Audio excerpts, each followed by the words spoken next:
केदारनाथ जाणाऱ्या मार्गावर काही लोकांनी काय केलं, की आपण लवकर पोहोचलो पाहिजे. आपल्याला जी रांग आहे, त्या रांगेत न जाता आपल्याला पटकन पोहोचता यावं, यासाठी त्यांनी अँब्युलन्स सर्व्हिस हायर केली आणि अँब्युलन्समध्ये बसून ते जायला निघाले. पोलिसांनी ती अँब्युलन्स पकडली आणि त्यांच्या लक्षात आलं, की यांना काहीही झालेलं नाही आहे. यांना फक्त रांग चुकवून आधी पोहोचायचं आहे, वेळ वाचवायचा आहे, म्हणून यांनी ही अँब्युलन्स हायर केलेली आहे. आता होऊ शकते की अनेक जण अशा प्रकारे अँब्युलन्समधनं पटकन जाऊन त्यांनी दर्शन घेऊन ते आलेही असेल. मला एक गोष्ट कळत नाही, काही दिवस आधी एक मीम बघितलं होतं मी, ज्यात लिहिलं होतं की एक व्यक्ती दुसऱ्या व्यक्तीला समजवत आहे की देख मेरे भाई, ऊपर वाला जो भगवान है उसके पास मोबाइल नहीं है, तो वो व्हाट्सएप के स्टेटस नहीं देख सकता. जो तू डिवोशनल स्टेटस रखता है वो ऊपर वाला नहीं देख सकता. तर अशा याचं एक मीम होतं. त्याचा सरळ अर्थ असा होता की बा डिवोशनल धार्मिक स्टेटस ठेवल्याने व्हॉट्सअपवर तुमचे काही पुण्य वाढतील आणि पाप कमी होतील अशातला भाग नाहीये, असं ते वेगळा विषय आहे तो मीमचा.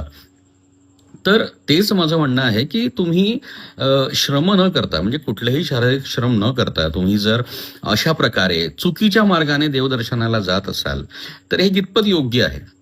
तुम्हाला काय वाटतंय? तुम्ही निश्चितच यात कमेंट करून मला सांगू शकता. हा चर्चेचा विषय आहे. बट मला असं वाटतं की जी काही धार्मिक स्थळं आहे, स्पेशली शिवाची, ते अत्यंत उंचावर, पहाडावर, म्हणजे डोंगरावर वगैरे असतात, की जिथे जातपर्यंत, म्हणजे जसं पचमढी आहे आपल्या वर्धा जिल्ह्यामध्ये, ढगा आहे, केदारनाथ आहे, किंवा मानसरोवर आहे, कैलास मानसरोवर, अशा ठिकाणची यात्रा ही कठीण यात्रा मानली जाते. तर कुठेतरी तुमच्या शारीरिक क्षमतांना तुम्हाला चॅलेंज करायचं असतं त्या माध्यमातून.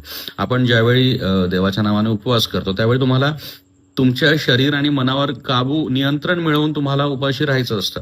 या सगळ्या गोष्टी आहे की जे तुमच्या चंचल मनाला आणि तुमच्या ज्या शरीराला जो आळस आलेला आहे त्याच्यातून तुम्ही देवासाठी काय करू शकता, देवाच्या दर्शनासाठी काय करू शकता, असा तो प्रयत्न असावा असं मला वाटतं.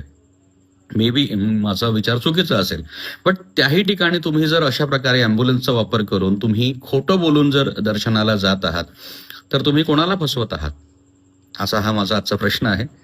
तुम्हाला काय वाटतं? आज चर्चा करूया, कमेंट करा, बोलत राहूया.